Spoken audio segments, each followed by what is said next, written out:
All right, good evening. For anyone who doesn't know me, I'm Christina Hildebrand. I'm the president and founder of A Voice for Choice Advocacy. We educate and advocate for informed choice and transparency, what goes into your body, be it food, air, water, pharmaceuticals. We basically want you to know what's in it, and you get to choose whether you put it in yourself.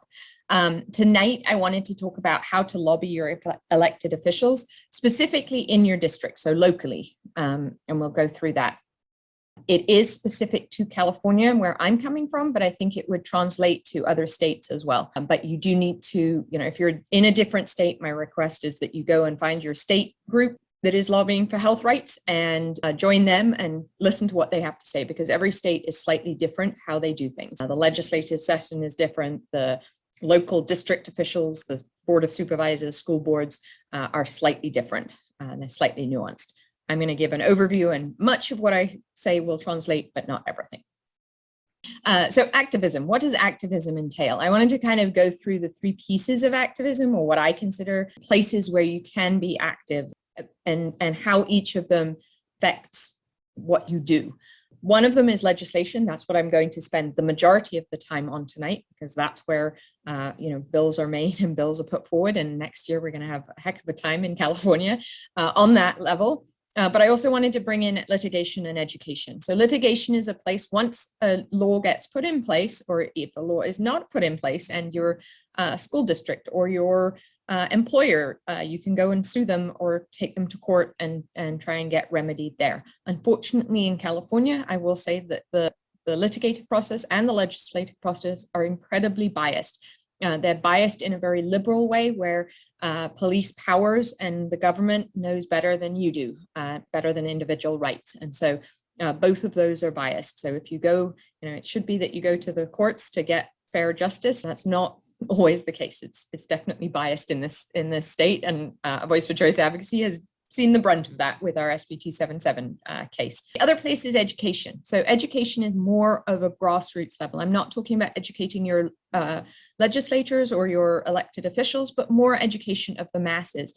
The more people that we have on our side on any issue, the more people you have on your side that are speaking the same words, that are saying the same things, the more likelihood you have to impact legislation and just the way of life, just sort of the tipping point, finding that tipping point to get people to make changes in the community, not even with legislation.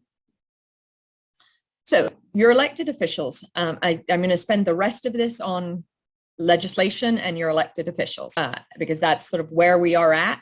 We know what's coming next year, and I'll go through what's coming next year for those people who aren't aware, but here in California, we know where we're at. We know this is a critical time, and December is a month where it really is critical that you're in your district, in your hometown, and you're talking to your elected officials. So who are your elected officials, and who should you care about?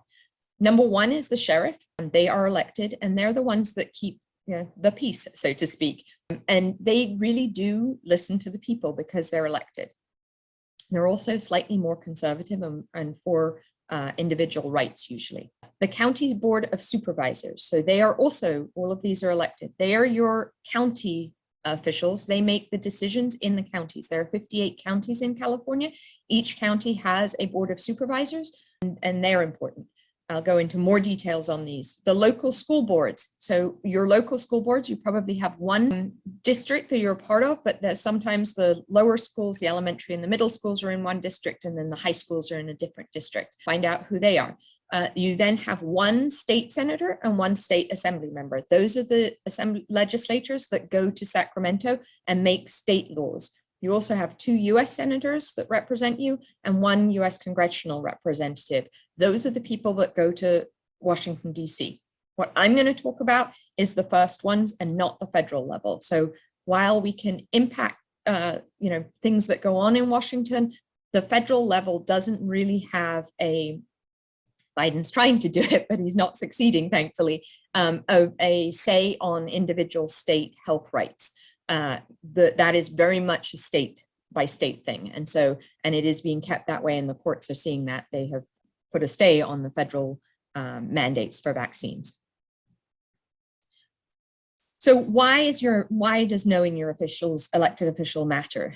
It matters because they are the people making the decisions. They're the people that are voting on bills, that are voting on orders, that are voting to make changes to how you live from the perspective of health rights, and many other perspectives too, but we're going to talk specifically about health rights because that's what a Voice for Choice advocacy, that's where we sit and live in.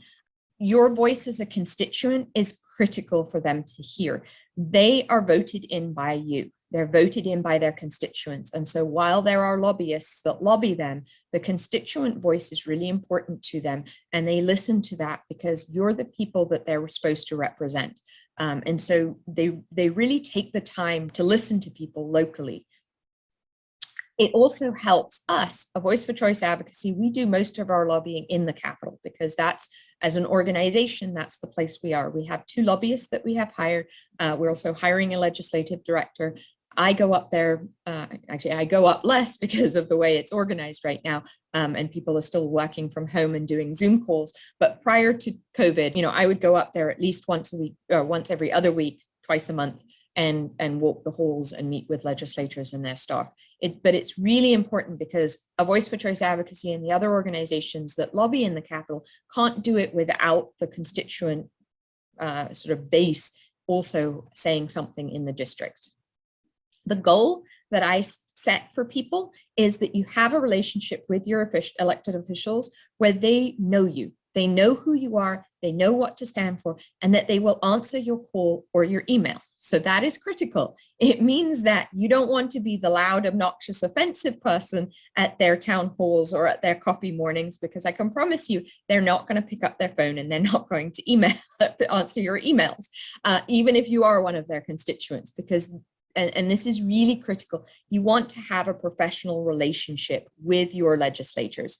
You want to make sure that they, when a bill comes forward, that they are listening to you. They're listening to your side. They may be listening to other people too, but you want to have that relationship. And that's what this webinar is really all about, is how to create that relationship. How do you build that relationship so that when you go into their office, they feel like, oh, it's Christina.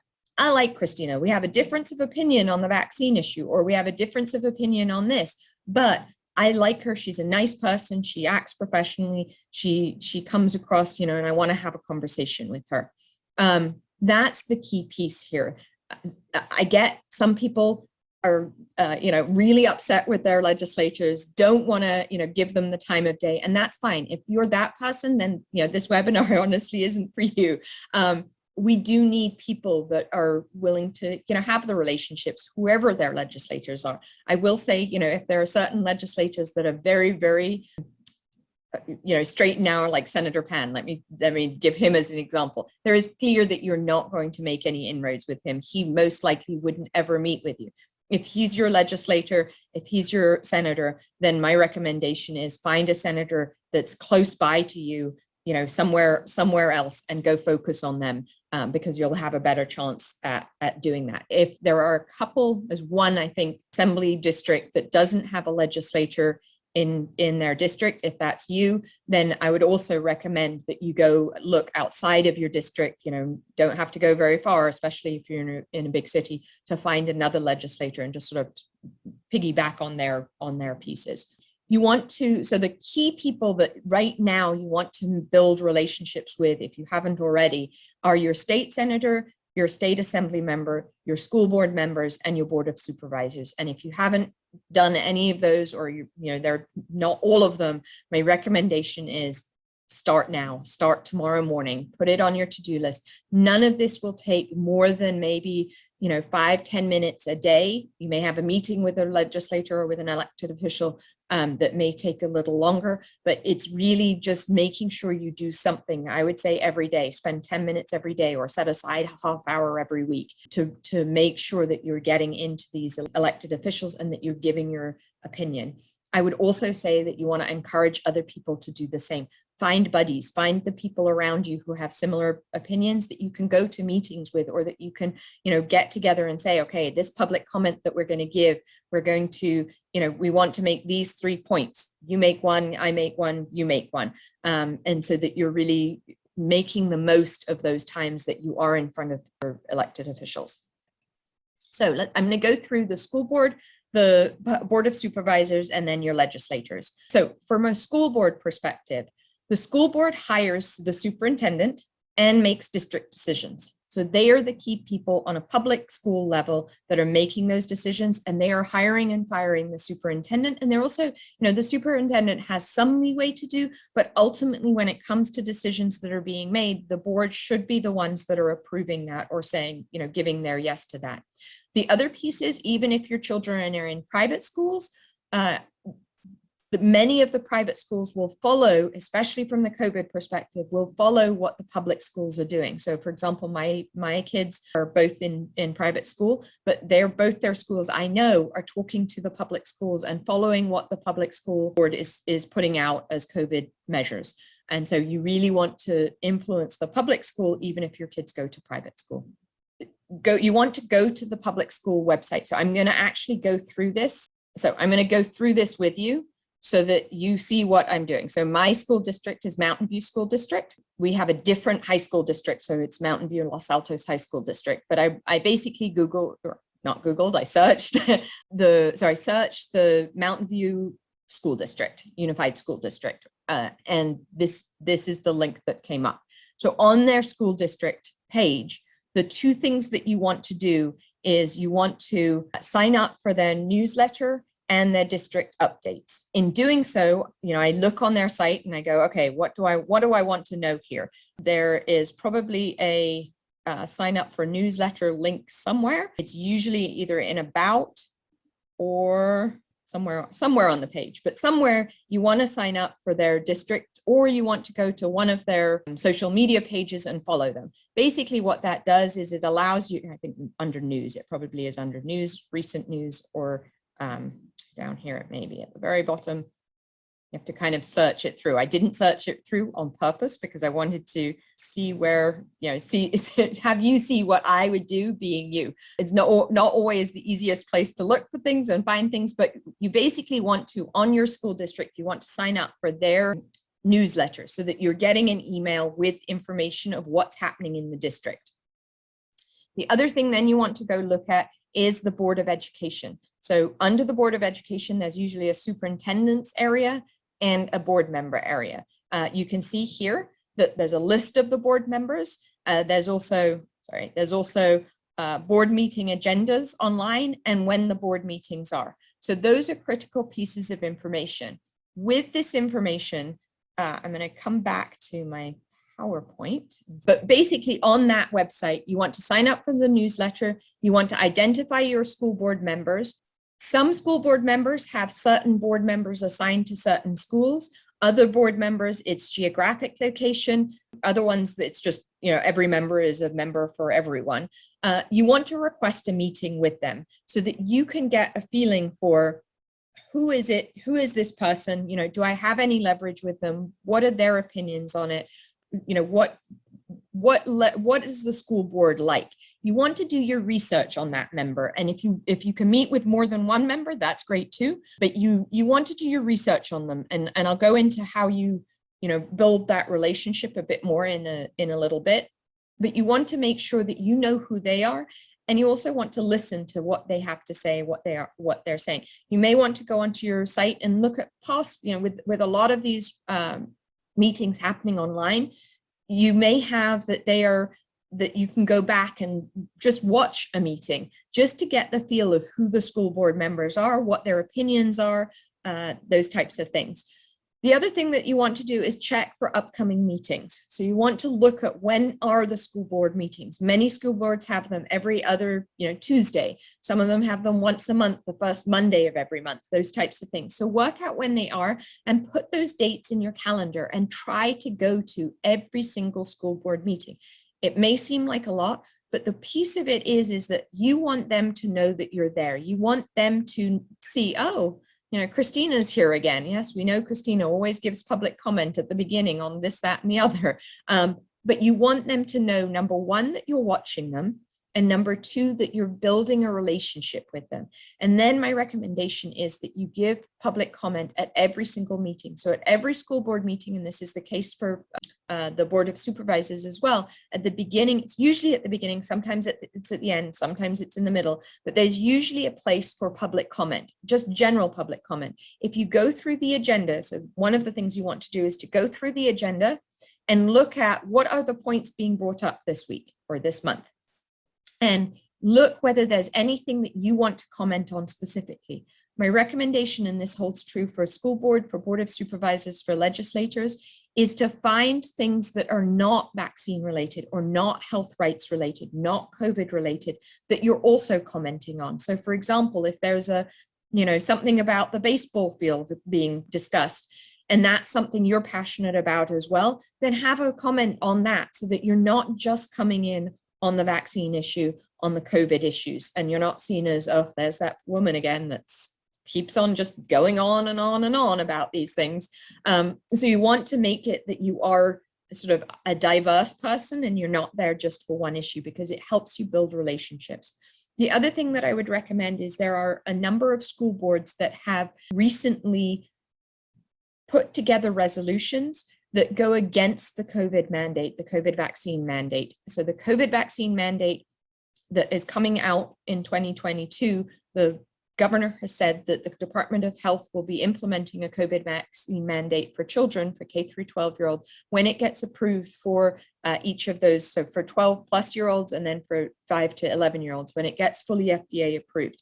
With that will come a personal belief exemption, but there are school boards. One of the examples is Calaveras, and there is other ones, Apple Valley, some other ones, that they have put through resolutions that if that mandate comes, or if a mandate comes without a personal belief exemption, that their schools will not comply with that mandate. It does mean that they're going to lose money. They're going to lose all their funding. So when push comes to shove, will they actually go forward with that? Who knows? But what my recommendation there is to try and get your school board to bring forward a resolution that would say, we will not implement this mandate if it's implemented without a personal belief exemption. The key piece there is you have to have the majority of the school board members on your side before that resolution gets brought forward. The worst thing that can happen is if you get one of the members on board and that member brings it forward and they vote on it and it is voted down, because what the other side will say is, well, see, they want the mandate. They voted against having, not having the mandate. And so you really, from a school board perspective, and this holds for the Board of Supervisors as well, you really want to make sure that you have talked to each of the school board members, show them an example of a resolution. The key is most school board members want to create their own, or the school board in general wants to create their own resolution. I would say out of all the resolutions out there, the Calaveras one is the best one that I've seen. It's the most comprehensive one, and so I would bring that as an example, but I wouldn't write a finished resolution and say, here, you need to vote on this, because most likely they want to edit it. They want to be the writers of it. You do need to, as I said, make sure that you have talked to every school board member and worked out how they would vote on this. If you have a unanimous vote, or if you have a vote that will pass, then absolutely have someone introduce it. But if you don't think you have the votes, work the school board, talk to the members more, and try and convince them before you have them vote on it. Again, if they vote on something and they vote it down, it's a check for the other side, and they will say, oh, well, these people want the mandate, even though that's not necessarily what they voted on. Moving on to the County Board of Supervisors. So the County Board of Supervisors is, for every county in California, there is a County Board of Supervisors. They make county decisions. The other key piece here is that they hire the county health officer, and the county health officers can make all health decisions while we are in a pandemic or even an epidemic. There was a bill in 2019, AB 262, which basically was passed and which said that a health officer, a local county health officer, can make take any and all action that they deem necessary in the time of an epidemic or the threat of an epidemic. An epidemic is 3 people or more having the same disease. The threat of an epidemic is constant because we live in places that have airplanes, and there's always an epidemic somewhere in the world. So literally they have a broad ability to make any health directives. That's really scary, but it's the truth. And we've seen it with COVID. We've seen different counties do different things. If you live, I live in Santa Clara County, it is probably one of the most stringent counties with COVID restrictions, and has been the whole time. We always do things first or last, and we're in the COVID restrictions for the longest period of time. And that is our county health officer that is making that decision. And the Board of Supervisors hires that person. So this is where it's really important. Your Board of Supervisors also can guide the health officer to make certain decisions or not make certain decisions. Again, you want to go to your County Board of Supervisors website and the County Health Department website. Both of those likely have some form of newsletter or county updates. Again, you want to sign up for those so that you can see what's going on. You can see what's being pushed out to the county. In doing that, you also want to identify and research the Board of Supervisors and the county health officers. This Board of Supervisors is usually an area. It's a geographic location. So you will have one supervisor usually. That doesn't mean to say you can't meet with the other supervisors, but again, they are more interested in your voice because you are their constituent. And so you want to meet with your supervisor. You ideally would want to find people in your area that are in the different Board of Supervisors so that they can be talking to them too. Again, you want to check for upcoming meetings. You want to determine how to give public comment. So is that in writing? Is that in person? Is that over Zoom? Usually it's in writing. You can give it in writing, and then you can also give it in person or over Zoom. Some are still on Zoom, some are in person. Again, there's general comments at the beginning, usually at the beginning of every meeting. My recommendation is to go to every meeting and to make some form of comment and on anything else that's pertinent in their agenda. Again, I recommend having comments on things that are not COVID, not vaccine related as well, so that you sound like a more rounded person rather than just going at the COVID issue, although there's not much that isn't the COVID issue at this point in many of these meetings. And then the last one is your senator and your assembly member. And people ask me, well, which is most important? If I'm going to spend time on one of these, which is most important? I can't give you an answer for that because all of them are important. And, my recommendation is you don't need to spend that much time on this to make a difference, to have these people hear your voice. So your senator and your assembly member, they author bills. Every year, about 3,000 bills are authored. Every assembly member and senator has about 30 to 40 bills that they author and that they bring forward that they want to make into new laws in California. And they need to get them through the legislative process. So they have their own laws that they're bringing forward. They also vote on all those other laws that are bills, that are being brought forward. And those bills they can either oppose them, they can vote for them, or they can ask for amendments. So they have a general role that's either bringing bills forward, supporting bills, amending bills, or opposing bills.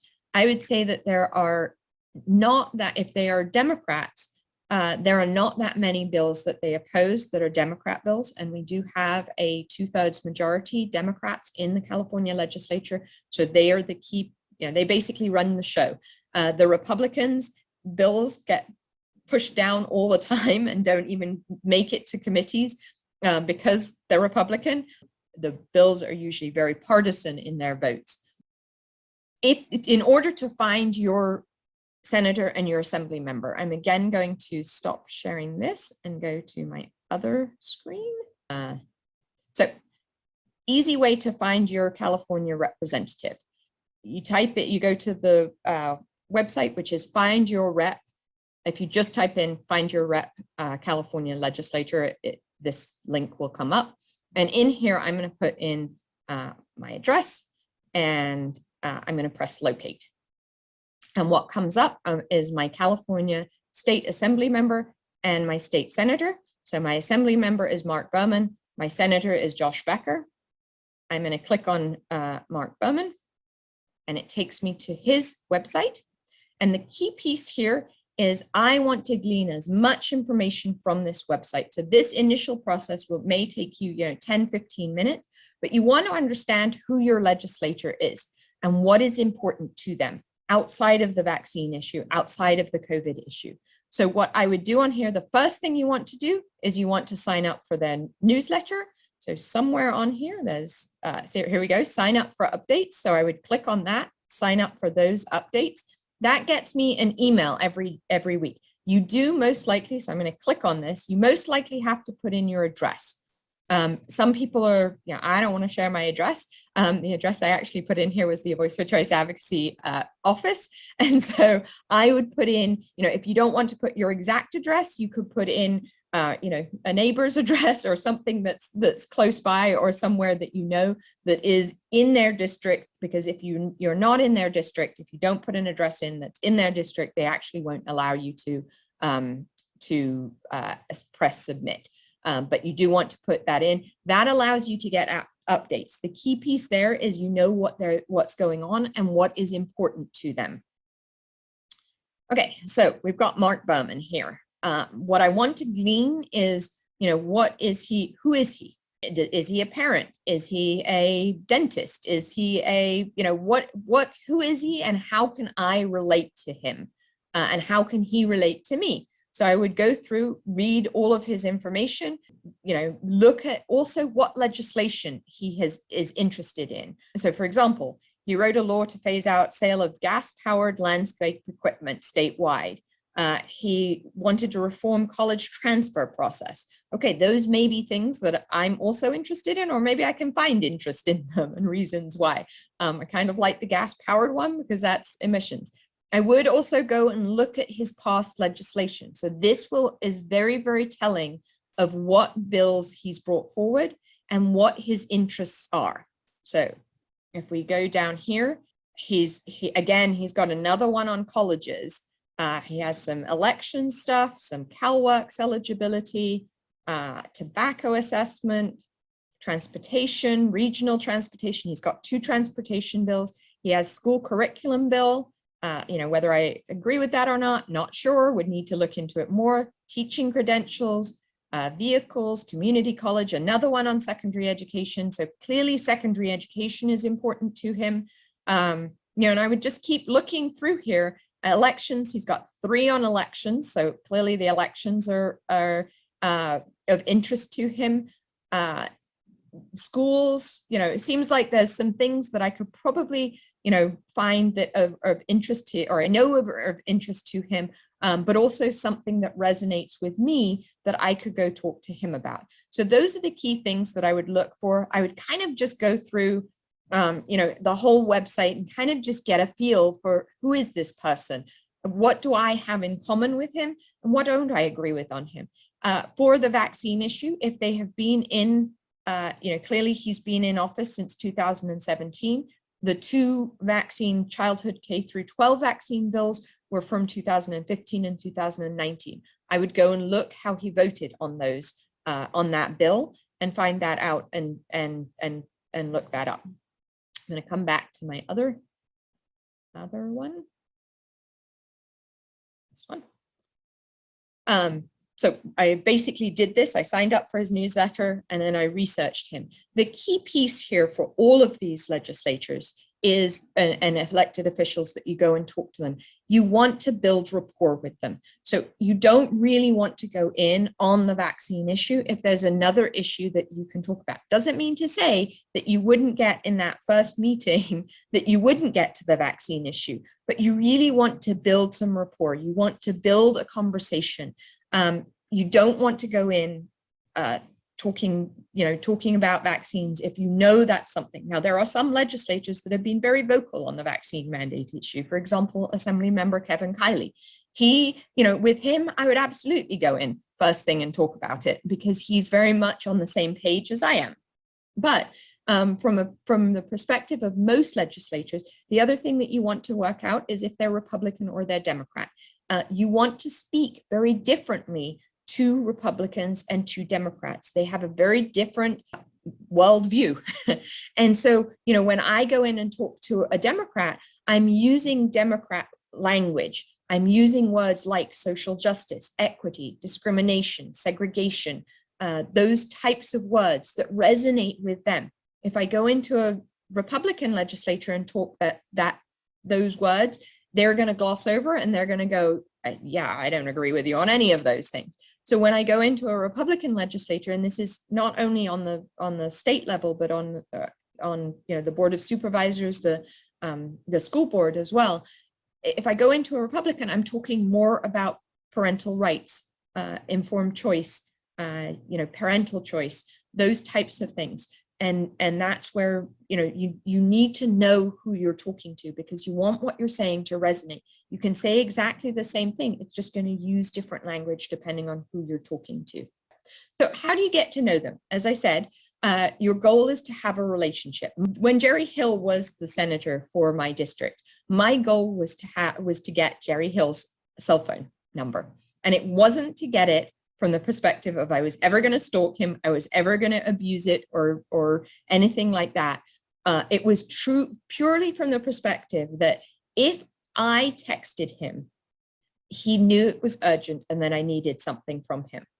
And that was my goal. And I did get that after about a year. And I only used his cell phone number once. And it had to do with SB 276. And it was when the whole amendments were being done at the end. And I really wanted to share my opinion with him. And he then talked to me for an hour after that. But that's the type of relationship you want to have with your legislators. So in order to get there, it takes time. It's not going to happen overnight. In order to get there, there are steps you want to take. If you are starting from ground zero and you have no relationship with your legislator, with your school board member, with your board of supervisor member, the first thing you want to do is you want to find out how you can get in front of them. A lot of these people are having events during the time of December. So in December, our legislators, especially our senators and our assembly members, are in their district. They are not in Sacramento. While they're in their district, they're having events. So they're having town halls, they're having holiday events. A bunch of them had, turkey giveaways. A number of them are having holiday parties. Find out when their next event is. If it's not on their website, call their office and say, when is so-and-so having another event? It may be that it's not publicly, they don't put it out there publicly, but they're going to go to a ribbon cutting somewhere that it's open to the public, but not, they don't make it public. And you want to find at least one of those to attend before the end of the year. It is really important because come January, they go up to Sacramento. Our legislature in California is 9 months of the year, starts in January, ends in September, and our legislators are in Sacramento from Monday through Thursday. The only day they're home is on Friday, and in their district is on Fridays during that session. That is very different from other states. I was amazed when I first got into this to work out, wow, okay, so Texas has a legislative session every other year, and it's only for, I think, 3 or 4 months. Montana has a 6 weeks legislative session every other year as well. Most states do not have a full-time legislature. It is a part-time, and then they're back in their district doing their regular jobs. Our legislature is very different in that way because this is their job. This is where they make their money. This is what they do as a career right now. That most of them have had other careers, but many, there are some that haven't. They've been through elected office from sort of many years, and they've worked themselves up for that. Anyway, you want to go to an upcoming event between now and the end of the year because that's when they're in their district. There's more likelihood that you're going to meet your actual assembly member and senator right now than any other time of the year. For your board of supervisors and your school board, they're in your district all the time. So you still want to work out how to get in front of them, but they're not as critical for the month of December. You want to go, as I said, to coffee mornings or monthly meetings. Your legislators usually have something happening every month, maybe every 6 weeks in district, where they take questions from the constituents. Now, having said that, they all work very differently. Jerry Hill, for example, when he was a senator, he would have Java with Jerry. It was usually once a month, once every 6 weeks at a coffee shop, and anyone could go and he would answer anybody's questions. You just raised your hand and he would call on you and you could ask a question in front of everyone. Senator Wiener, for example, in San Francisco, and the San Francisco crew, they have had town halls that I've been in. They're up on a stage. They take questions, but your question is one of many, and they don't answer most of the questions that you want to hear. They answer the questions that they want to answer. And so that's very different. So you need to work out who is your legislator, what type of legislator are they? Are you even going to get questions asked in the forum that they allow?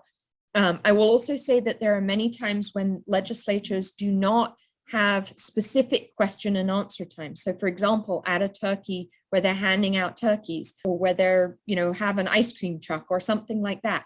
What you want to do at those points is not go up and bombard them with information, but go up to them and relate to them. So maybe you've got your kids along. Oh, my kids wanted to meet their legislator, and they're learning civics in school right now, and we're learning about how legislation goes through, or whatever it is. Or if they're very small, oh, I wanted my child to meet you. It's great to meet you. Just get that conversation going, and then say, I have some thoughts for our district. I would love to have a meeting with you. Would it be possible for me to meet with you in the next few weeks? It's really hard for a legislator to say no at that point. They may pass you on to their staffer, in which case that's great too, because you go to the staffer and say, Senator so-and-so said that I could set up a meeting with him. How do I go about doing that?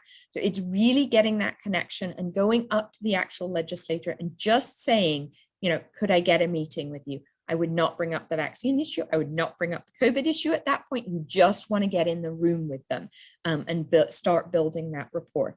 As I said, if you have kids along, or if you have some other thing that in common with them, or if you're talking ice cream, or whatever it is, that you can sort of build that rapport. But it's very, very hard for a legislator to say no to a meeting when you're standing there in front of them. It may be that they say, have a meeting with my staff first and then with me. That's fine too. The staff in the district office are just as important as the legislature. They are the ones very often that help make the decisions on how a legislator is going to vote, and they influence that legislator. Remember, the legislators have 3,000 bills that come in front of them, maybe not full 3,000, but around 2,000 bills that come in front of them every year. They do not read those bills. It is really unfortunate, but they don't read the content of them very often, unless they're a key bill that's up in front of them. But even with SB 276, we knew that, or SB 277, we knew that we would go into legislative offices the night before or the afternoon before it was being voted on by that person. And we would say, have you talked to them about it? Oh no, he's not dealing with that till this evening when we go through the bills that he's hearing tomorrow morning. It is sad. It is really sad, but it's the way it is.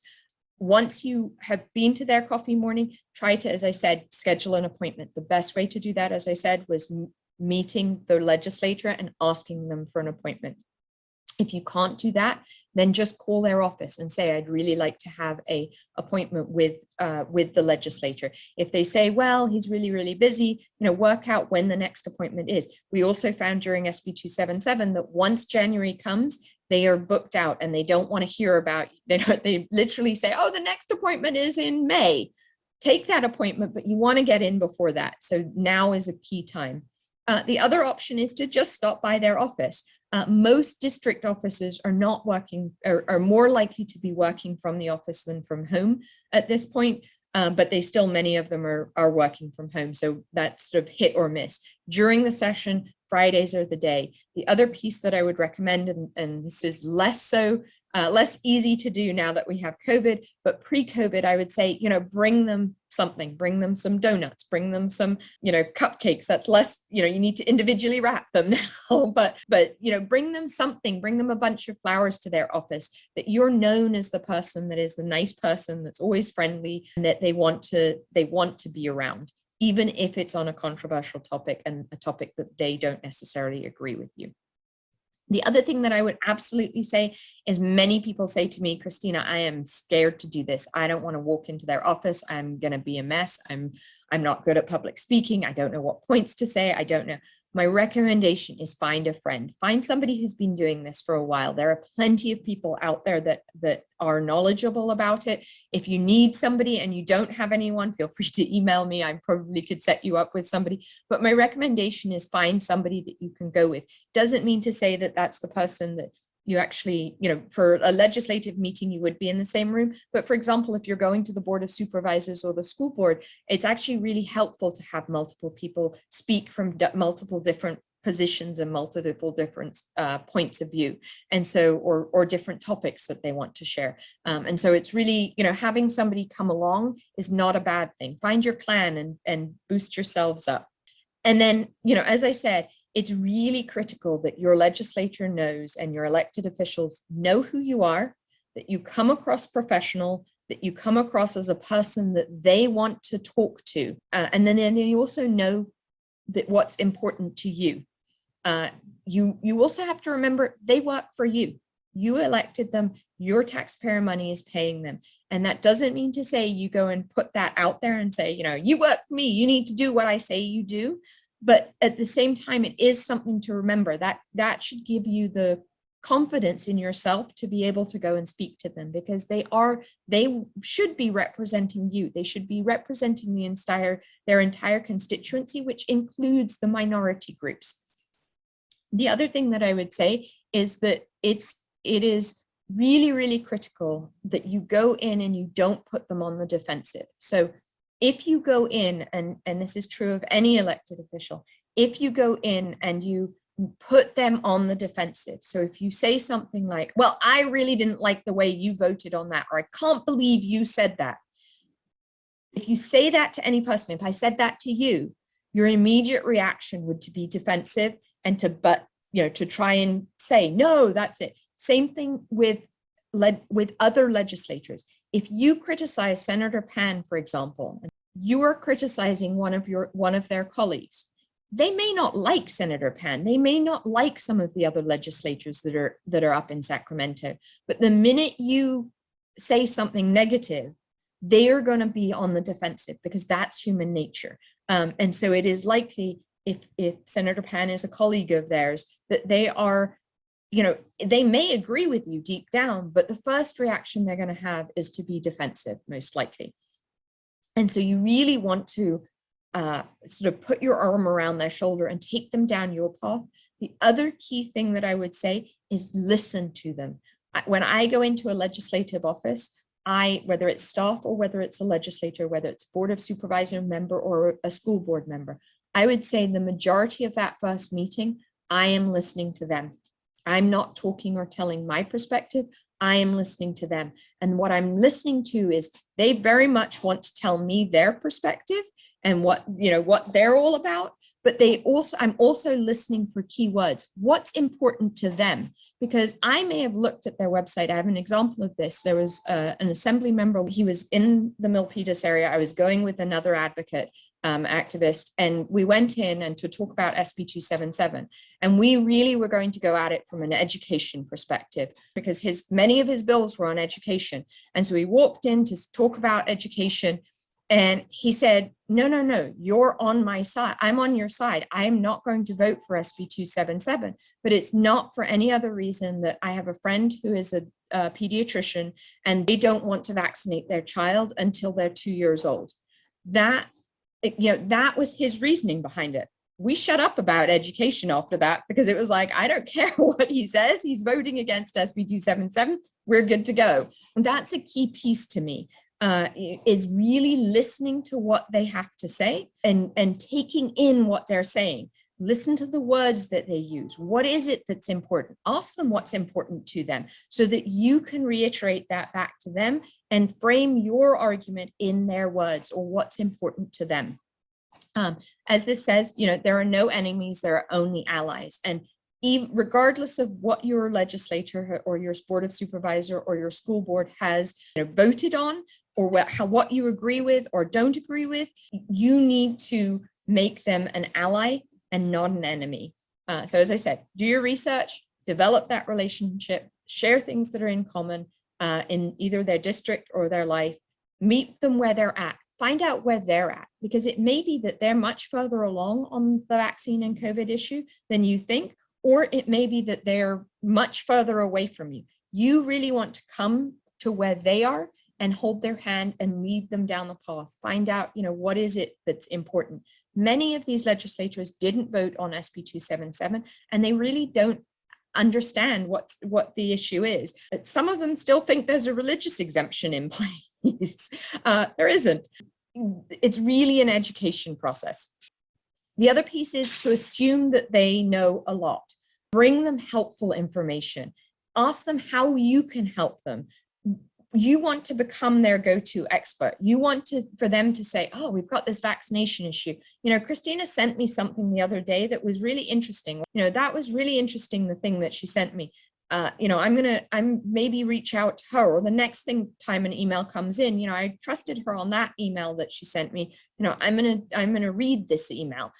You don't want to bombard them with a mass of information. They already get masses of information, but you want to give them key pieces, sort of feed them key pieces of information. The other piece is you can come in. I mean, we initially in 277, we came in with binders full of information. They will never, ever, ever read it. I promise you, they won't read it. You want to come in with flyers, at most 2 pages, that just give relevant information. You can have citations on them. You can have, a website that it goes to that they can go look at if they want more information. But you want key bullet points. And then if you have a meeting with them, you can expand on those bullet points. And if there's something of interest to them, you can send them a follow-up email. One of the key pieces I would also say is when you have a meeting, you want to have a reason to touch them again, basically. So when you come out of the meeting at the end, you want to say, oh, I'll send you information on that. Or is it okay for me to send you this piece of information, so that you can write them a thank you note saying, thank you so much for meeting with us. And here's that piece of information. And then you can have a follow-up to that piece of information. Again, it's all about relationship building. I did want to go through, I'm going to take a sort of breath and switch over to what legislation we see coming into in 2022, both bad bills and bills that we are putting forward as a Voice for Choice advocacy that you can talk about, but really what is coming. And these are the things that you want to end up talking about them. I would not go into any legislature, school board, board of supervisors just blasting this, although I'd be more likely to do it with the board of supervisors and the school board. I would not do it with the legislatures. So the 5 bad bills that we know of that are coming forward are 3 of them are COVID related, 2 of them are not COVID related.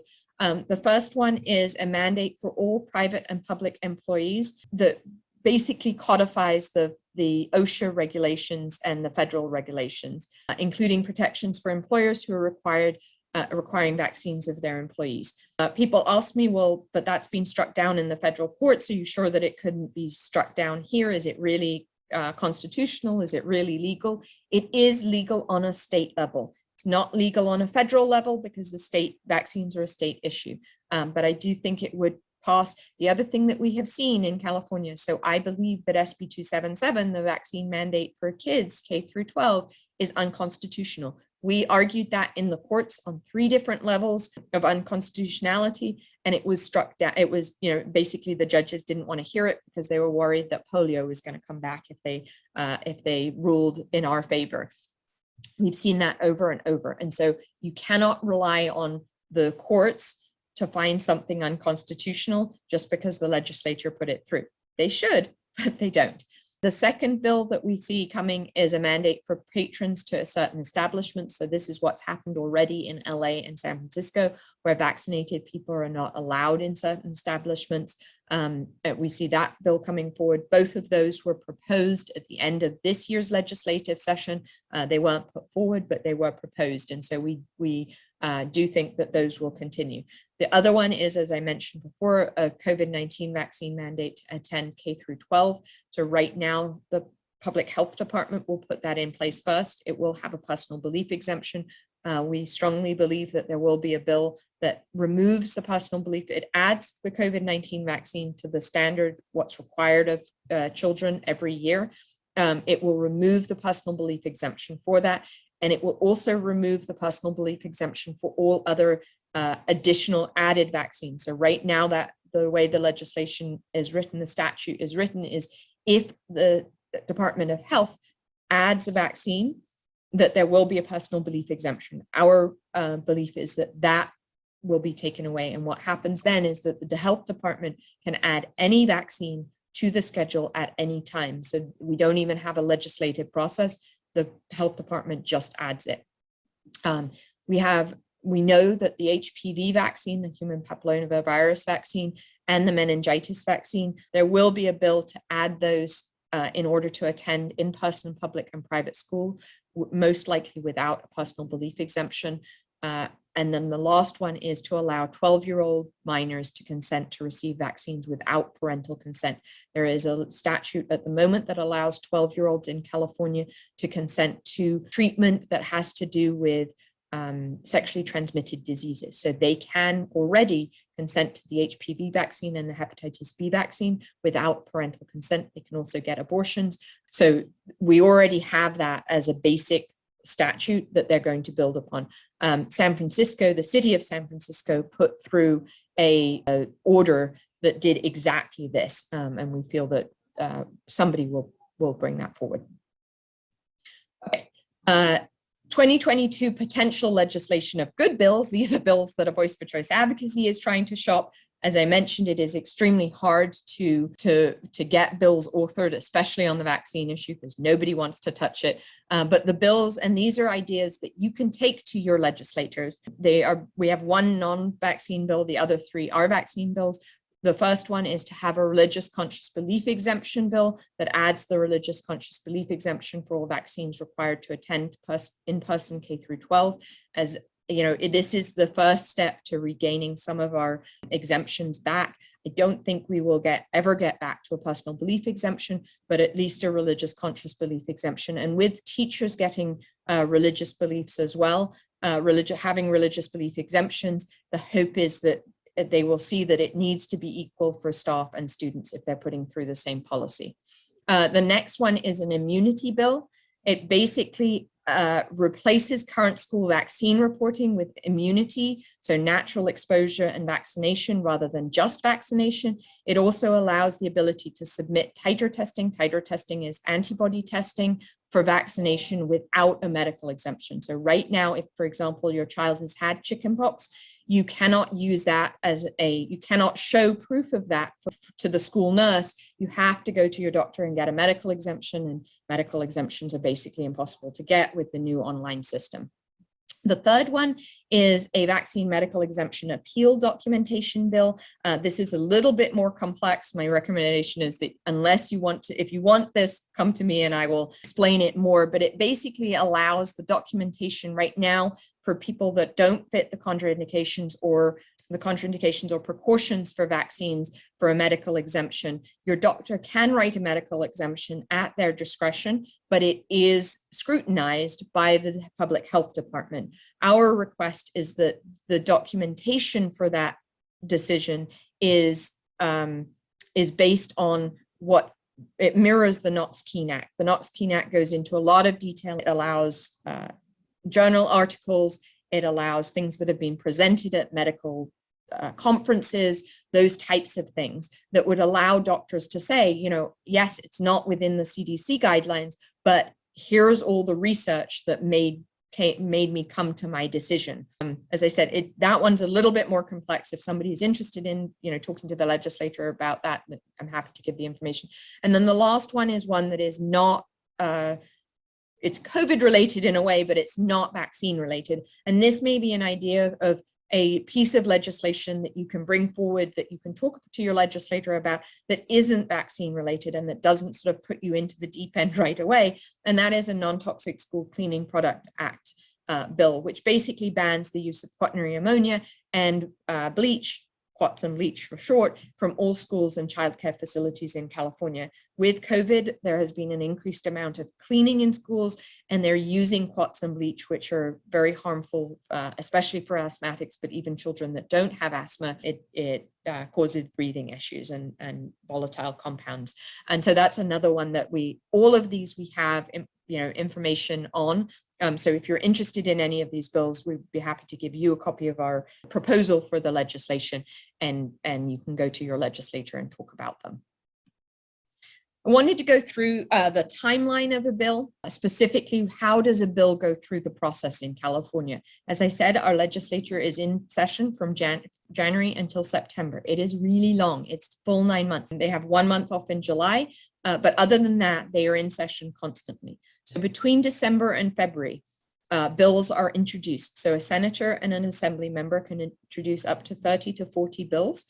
They are basically pieces of legislation that they would like to have enacted. They can be on any topic at all. Usually, as I mentioned before, legislators have sort of their pet projects, the things that they like that are passions of theirs, that they may have a number of bills on, but then there are also, other pieces of legislation that may be constituent driven.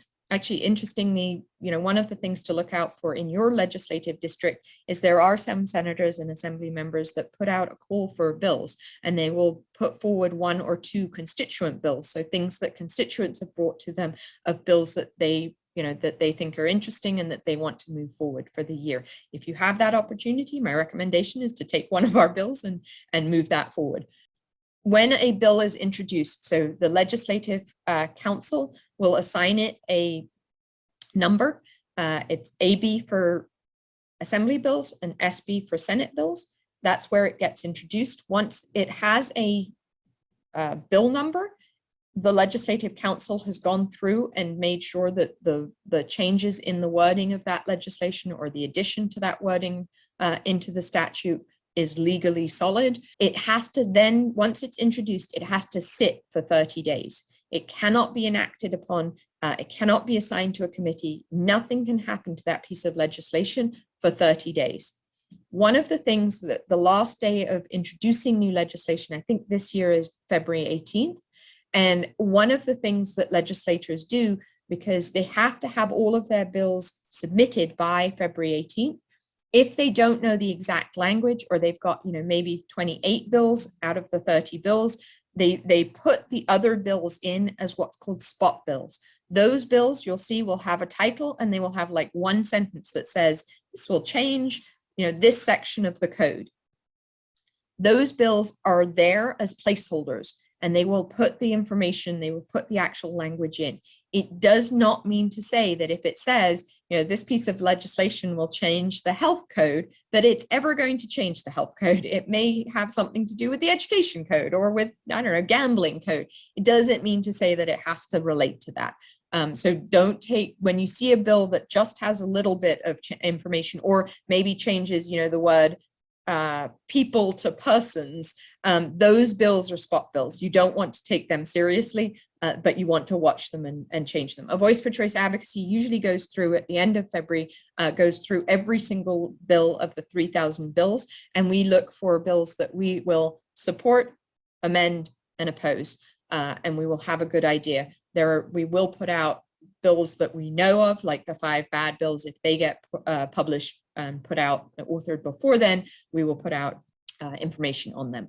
Between February and March, the bills are assigned. They go first to the Rules Committee in either the Assembly or the Senate. This is happening concurrently. So the Assembly member bills go through the Assembly first, the Senate member bills go through the Senate first, and this process is happening equally in both sides. It first goes to the Rules Committee. The Rules Committee assigns it to what committees it's going to be heard in. Every bill is heard in a committee, I should say the majority of bills are heard in at least one committee. That committee is chosen because of what the topic of the bill is. It used to be pre-COVID that bills would go to multiple committees. What happened during COVID is that bills were only being assigned to one committee because they wanted to reduce the number of committee hearings. They wanted to reduce basically the impact on the legislature. I am hoping that this year we see multiple committees come back so that bills are heard in the committees that they're supposed to be heard. SB 277, for example, started in the Senate. It was heard by, this was in 2015, it was heard by the Health Committee, the Education Committee, and the Judiciary Committee, because that bill affected those 3 parts of the statute. And so, but right now, for example, the SB 276, and that was even pre-COVID, was only heard in the Health Committee. It wasn't heard in any others. We requested it to be heard in other committees, but it wasn't. As once a bill gets assigned to a committee, it then goes to that committee and it is voted on. If it passes out of the committee, it needs a majority vote of the committee. Committee sizes are very different. They're always odd numbers, but they are very different in size. There are some committees that are 7 people. There are other committees, I think the largest is the Assembly Health Committee maybe, and that has, I think, 12 to 14 members. So it's very different in the number of people you're targeting. When it's going for a committee vote, you are only targeting those people, those legislators that are on the committee. And very unfortunately, very often those legislators will only hear from their constituents, even though it's going through the committee, and they should really be hearing from everyone that is concerned about a bill going through that committee. But their constituents definitely are sort of higher up on the rung of who they listen to. Hence the reason for making sure that you have that relationship before that. In about May, toward the end of May, it's passed through the committees. If it's passed through the committees, if it fails a committee, it's dead for the year. Nothing more can happen to it that year. If it passes the committees, it then goes to the floor, either the Senate floor or the Assembly floor. And at that point, everyone in the Assembly or in the Senate votes on that bill. That is a key time, again, when you have that relationship with your legislator and you are trying to affect their vote. I will also say that, just going back to the committees are usually where amendments get made. So if you want to change a bill, it is what we have learned, the first year that we were lobbying, we wanted, and it was SB 277, we wanted desperately just to kill the bill. Oregon and Washington had killed their bills. We thought, yep, we can kill this bill. What A Voice for Choice Advocacy has learned since then, it is much easier to amend a bill than to kill a bill, especially when you have an extremely passionate legislator authoring the bill. So somebody like Senator Pan, it is very unlikely that he's going to let his bill go and not move it forward in the legislature this year, any of the bills, but specifically the K through 12 COVID vaccine bill. So, look to what amendments can be made. What is it that we're requesting? What can we ask our legislators to request as amendments? Those amendments get made in the committees. Most likely. They are unlikely to happen on the Senate or the Assembly floor. The other thing that I will say is amendments usually get made in the second house. So what happens after the Assembly floor vote, if that passes in June, it then moves over to the other side. So the Senate bills go over to the Assembly bills go over to the Senate.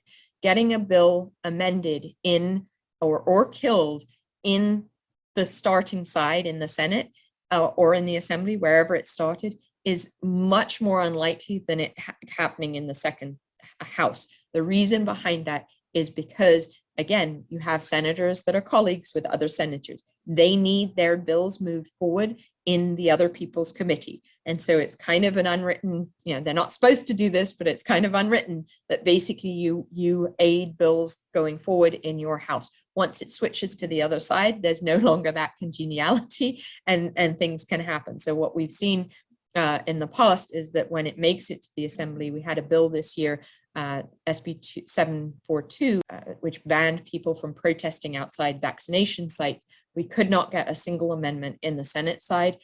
When it went to the Assembly, the person that was on the Assembly Public Health Committee, she got our comments and she agreed with them. And so she recommended amendments be made.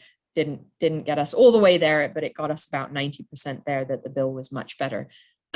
Anyway, then goes through the Assembly, goes to the Rules Committee assigns it to the committees that will vote on it. It then goes to the Assembly floor. I should also have said that before it goes to the Senate floor or Assembly floor, it goes through the Appropriations Committee. The Appropriations Committee, every bill goes through the Appropriations Committee if there is any financial impact in it.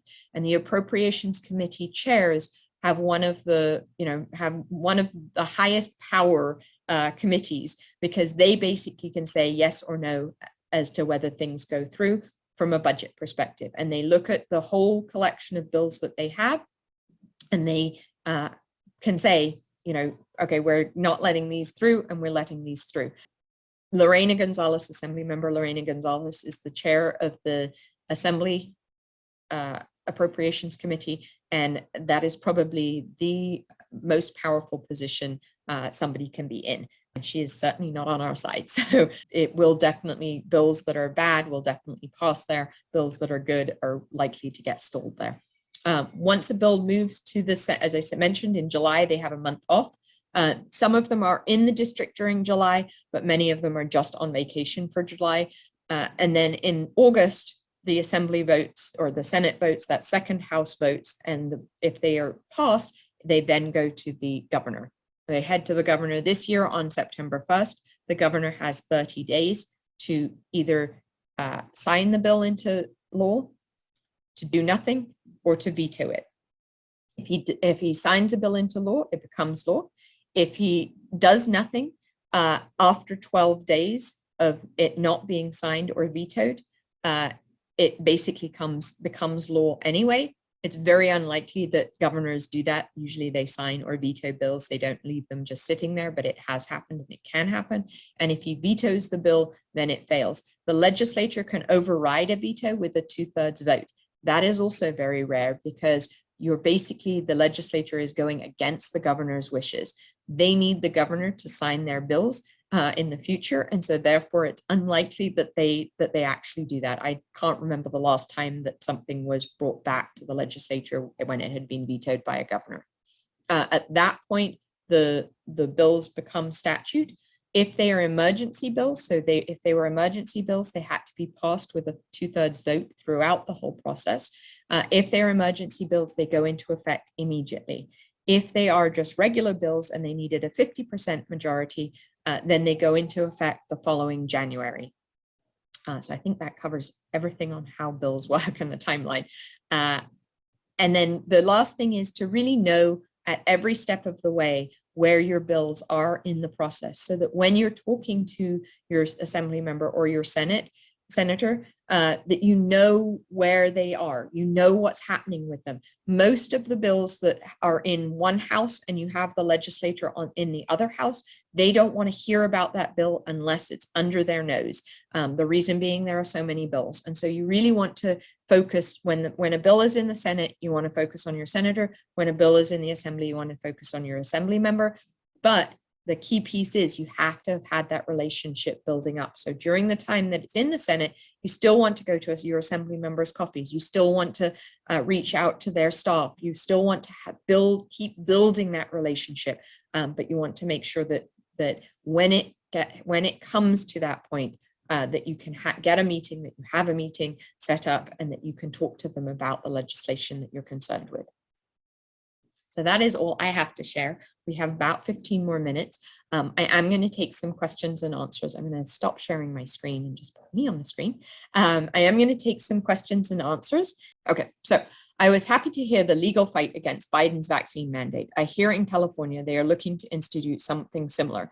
Given the California bias and liberals, I got discouraged. Do we have a strong opposition somewhere that will fight this? What can we do? So I think I answered most of that.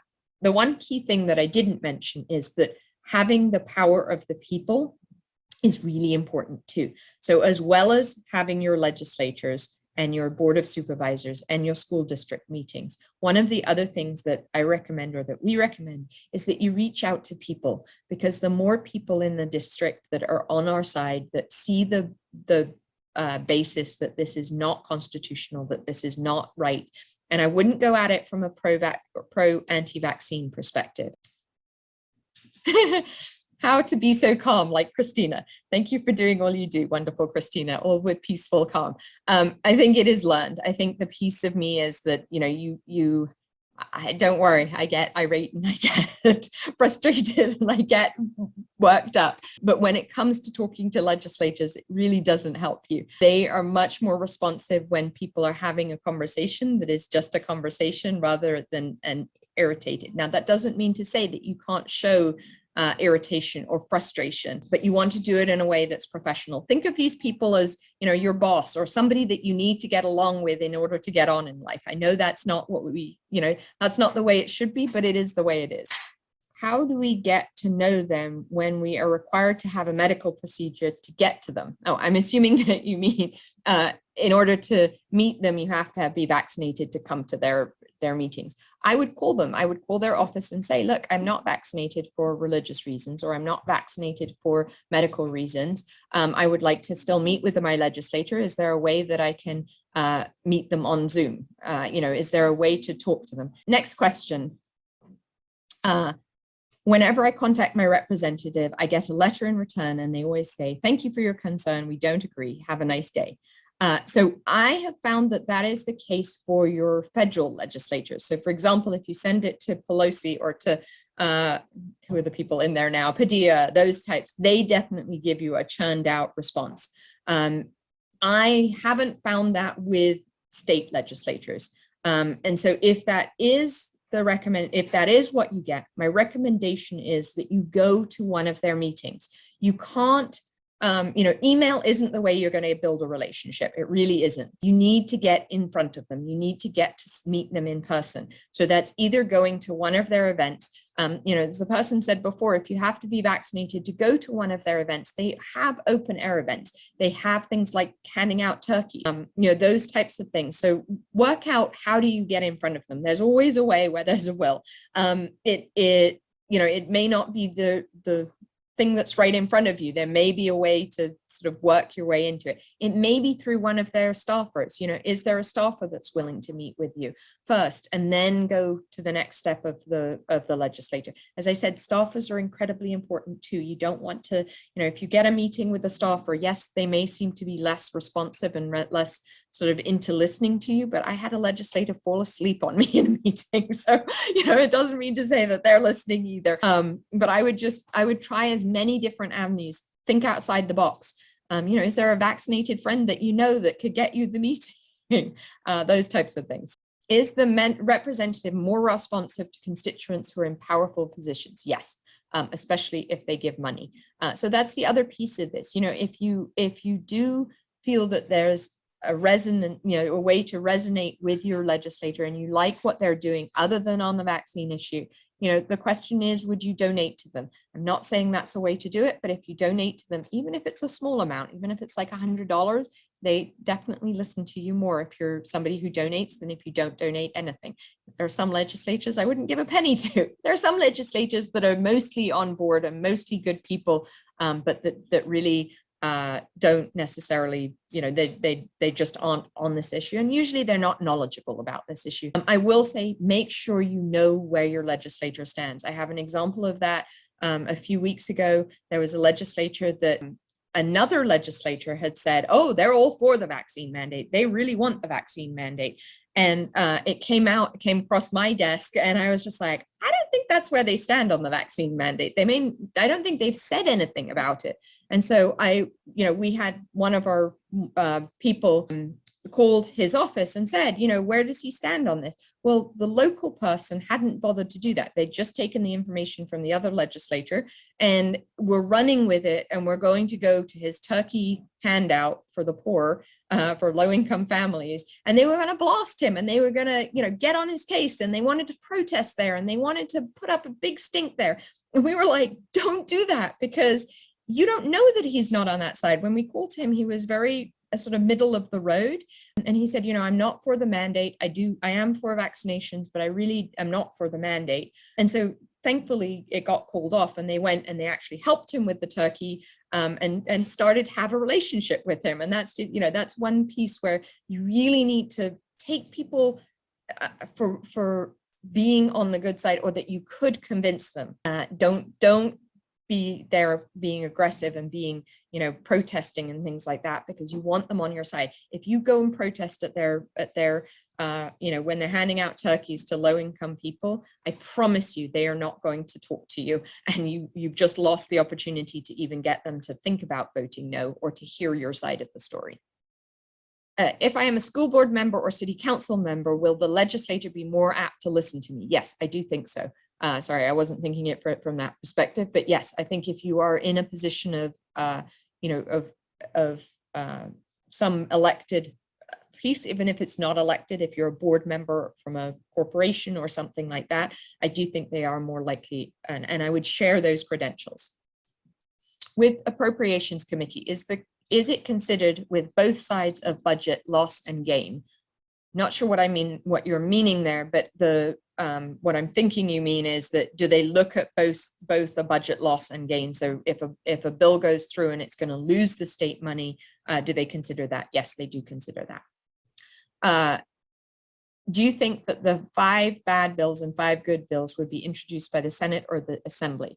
So I think so let me go back to that screen and just show you, go back to these. So of the bills that we have, I think the first one will be in the Assembly. So the one that is codifying the federal law will be in the Assembly. That one likely Assemblymember Lowe, I think it was, proposed it. The key players on these bills, on the first 2 bills, were Senator Wiener, Assemblymember Wicks, Assemblymember Lowe, Assemblymember Weber, and Senator Pan.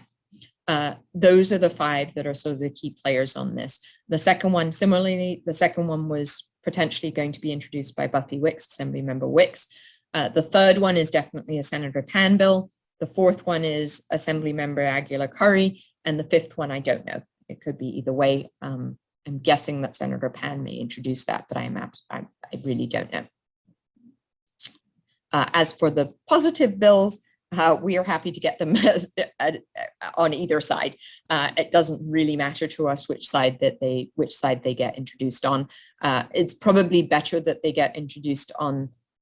Well, it has its pros and cons. If it gets introduced on the Assembly side, it'll make it further. If they get introduced on the Senate side, the first 3 bills would have to go through the Health Committee, and Senator Pan is the chair of the Health Committee. There's a good chance that he wouldn't even hear the bills. Okay, so to clarify, if the school board has passed the resolution on mandating the COVID vaccine when the FDA approves vaccines for 5 to 11-year-olds, is it impossible to submit a new resolution where the personal belief religious exemption can be accepted? So far, our school district will mandate the vaccine only with a medical exemption. So it's worth trying. I think if they put it through as a mandate, you're not going to get rid of that mandate. I think it would be very unlikely because they don't want to flip-flop, which, they'll be called out in elections and all the rest of it. I do think you could get a religious exemption added or a personal belief exemption added. The key piece there, again, is that you go to each of the school board members and you talk to them about it. You give the reasons behind why it's important. You give them the information and you talk to them. If you don't have the votes, there's no point in putting it forward. So you really want to have that relationship with each of them, or have different people have relationships with them. It doesn't mean to say, as long as you're coordinating with them and you've got somebody on each school board member, it really doesn't matter if you have 1 person or 5 people or 7 people. If you get a meeting and you have built a relationship already, do you stick with just one topic? So one of the key things that I didn't mention is that you usually have about 15 minutes, especially with staff. So they will only give you about 15 minutes. You may have 30 minutes. What I found with legislators is they'll give you 15 minutes or a half hour, but very often they'll talk for longer than that if they don't have somebody else coming in and meeting with them after that. So whether you stick with one topic or not really depends on that relationship. I would gauge what they're talking, what their interest is. It also just easily flow to if it easily flows to another topic, I would go in with, more than one topic. I think you need to be really strategic to work out what it is. How and when can we recall school board members? So recalling members is hard to do. It's easier to do with school board members because they require fewer votes. And so you require fewer signatures to recall them. But it's easier to vote new members in. Like if I were to spend time and money, I would spend time, money, and effort on getting somebody good into these next elections this year and getting them elected, rather than spending the time and money on recalling members. To me, it makes a statement. So if you can recall, 5 school board members and you've got good people to go in, and have to go through an election in the end. So, even if you recall somebody, they get the chance to be in the election against someone else. So you're at kind of the same place as the election next year. We've got primaries coming up in spring, summer of this year. So, to me, at this point, I would spend more time on actually getting a candidate in front and running them, helping them run for the position, in 2022 than spending time on recalls. It's my personal opinion. Some people have different opinions, so definitely go research that. How do you identify who's on a particular committee? So who's on a particular committee is not set until like January, February. That's when the Speaker of the House puts the assignments of who's the chair and vice chair of a committee and who else is on the committee. The way to look for them once they've been assigned is to go onto whatever web browser you have and search California Education Committee, Senate or Assembly. And that will pop up and it will take you to a link. Every committee has their own web page, and on there it says who the committee members are, their contact information, and the other key thing is who is the staff person that staffs that committee. And that staff person can almost be more important than the legislators on the committee. The other thing that you can do, which I didn't talk about because I was kind of leaving that to my this one's the in-district, but there's a capital lobby, is that you can send in your letter of opposition or amendments or support, and individuals can do that. But that I'm going to leave to the next one of these, which is going to be lobbying in the Capitol. A great deal of time is required. Do you believe that given the current state of affairs, there's sufficient time to create a relationship, nurture the relationship, and affect change?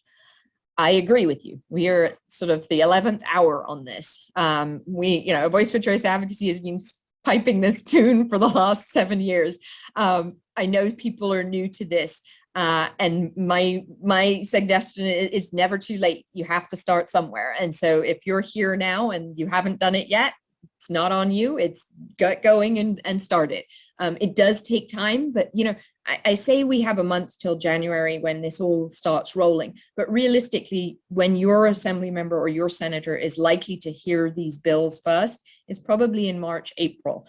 And so you do have a bit of time before that. You've got some months. Are they in the district? No, they're not in the district all the time, but you can go into their district office and meet their staff. Their staff does have a input into the legislation, and they're telling the legislator what their constituents are saying. The other piece that I would say is, as somebody mentioned, go to the school board meeting, go to the county supervisors meetings, because those county supervisors, the health officers, the school boards, they all weigh in on legislation. So if you can get them to weigh in, for example, these school districts that have been putting forward the resolution to not mandate, that they will not mandate the COVID vaccine, even if that's passed, that is making waves. That's making, the legislators have to listen to that. If they're putting through bills and laws that half the schools in California say we're not going to implement this, that doesn't look good on the legislature. They're not listening to what people are saying. They want a bill that gets to the governor's office,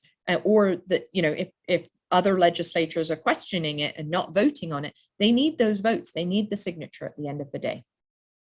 If the constitutional arguments aren't valid, what is left to focus on when we meet with the electeds? So it depends on whether you're talking to Republicans or whether you're talking to Democrats. If you're talking to Democrats, listen to them, listen to what the words are that they use. Discrimination and segregation are two big words. Social justice, equity.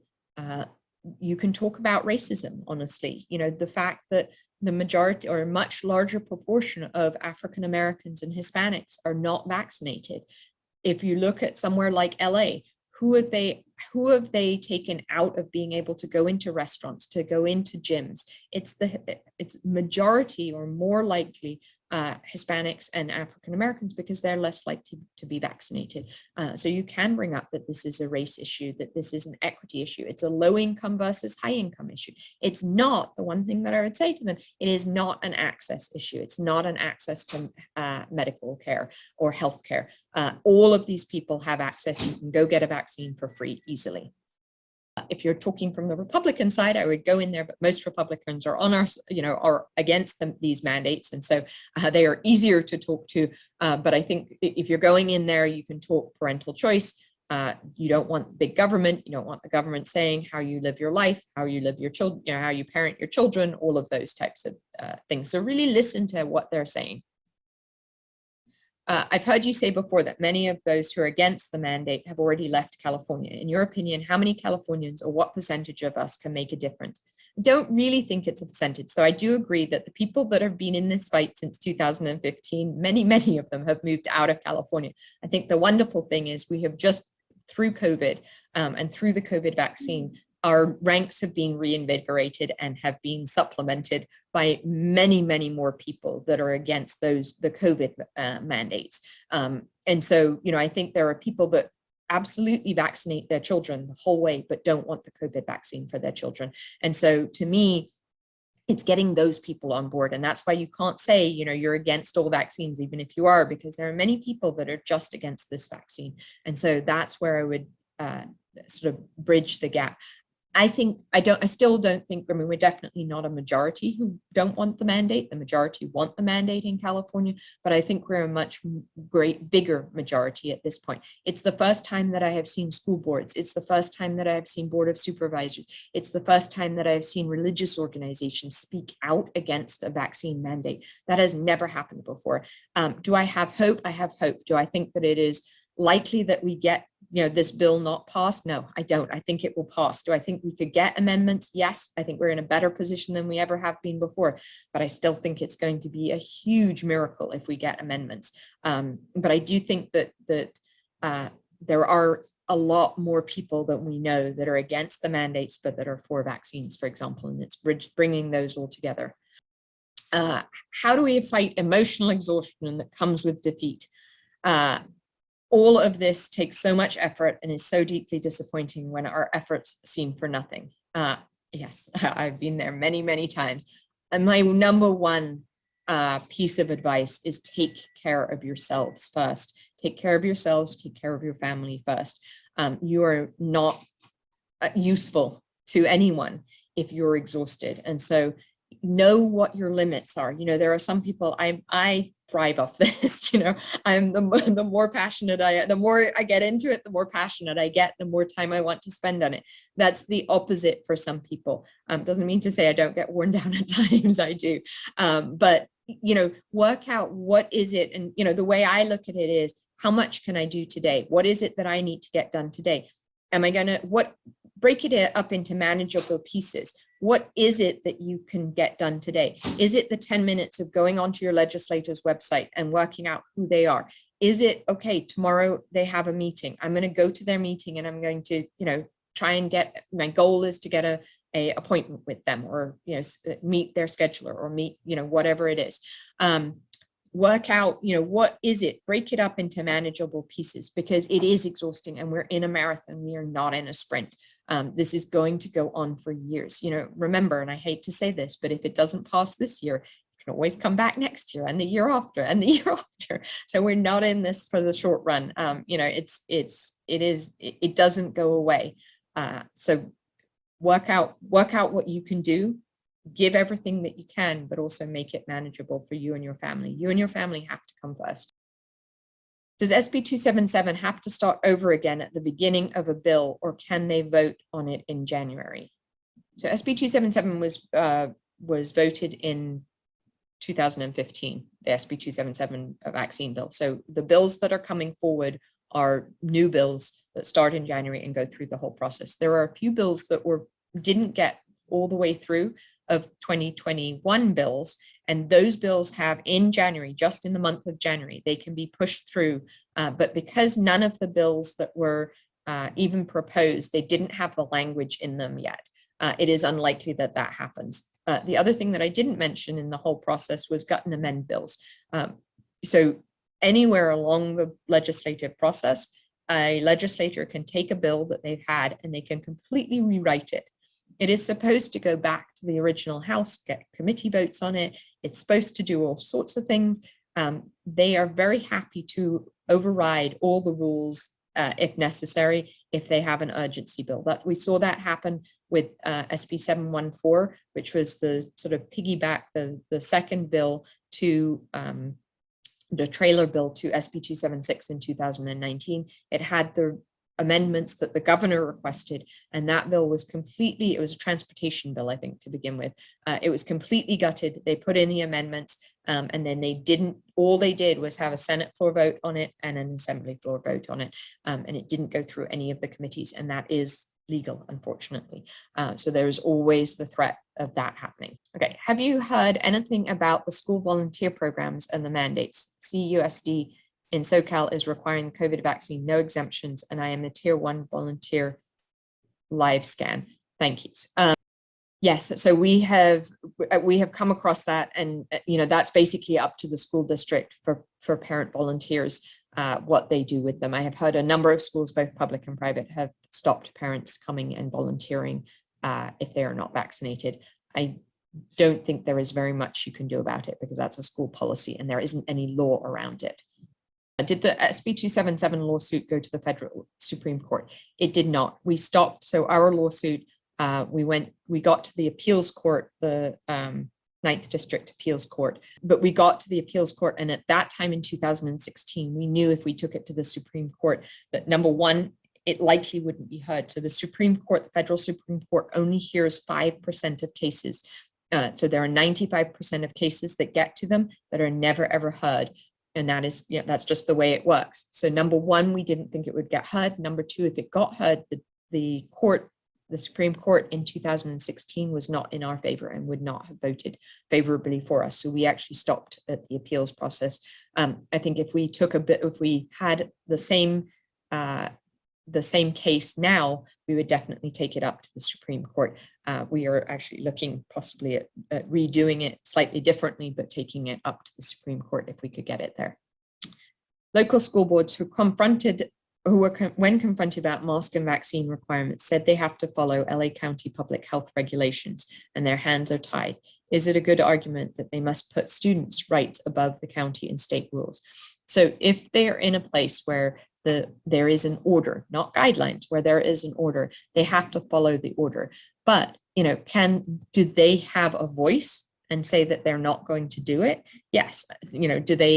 Are they willing to do that? Usually not. They usually are, that's the line that everyone, when I talk to schools, school boards, it's, well, we're just following the guidelines. We're just doing what we're told to do. They need to break out of that. There are clearly school boards that are breaking out of that and saying, we will not do it if we're mandated to do it. So it's, do they have the guts to do it? Many of them don't. And they say, we're going to just follow the guidelines.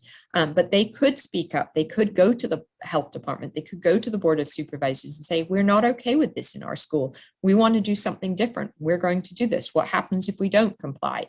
And have that conversation in a nice way, but have that conversation and see what the result is.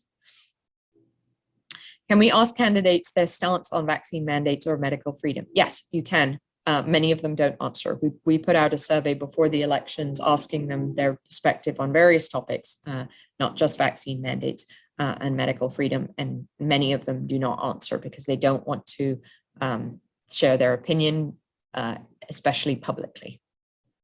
They're Republican, they will, but if they're Democrats, they don't want to share that publicly. How do you build a relationship with someone like Nancy Skinner, who openly mocks your point of view? She literally did this in the next room so that people waiting to speak with her heard her calling them anti-vaxxers. Is there any point in spending time on someone like that? I think you should spend less time on them. Let's put it that way. Again, look at your time, your effort, your money, where you're putting them. Where is it that you get your biggest bang for your buck? So would I have the conversation with that person? Yes, I would. You're still their constituent. They're still your senator. But at the same time, if you think you have a better in with somebody, like if you've got Nancy Skinner, you're likely your opponent is, or your assembly member is Buffy Wicks, maybe not, but Buffy Wicks or Bonta's wife. So, you've got those two. Is there a chance that those two are also awful? When it comes to the vaccine mandates, they're definitely for them. But is there a conversation that you can have, like on natural immunity, for example? That's one that is, if I've had COVID today and you're requiring me to get the vaccine tomorrow, I know I'm not going to get COVID tomorrow. I'm not going to spread COVID tomorrow. I mean, they're absolutely, I should be given 6 months to get the vaccine. We don't know what the vaccine does on people that have had COVID before long term. those types of conversations that, work out what the conversation is that causes the least amount of friction, and see if you can get anywhere. Likelihood is no.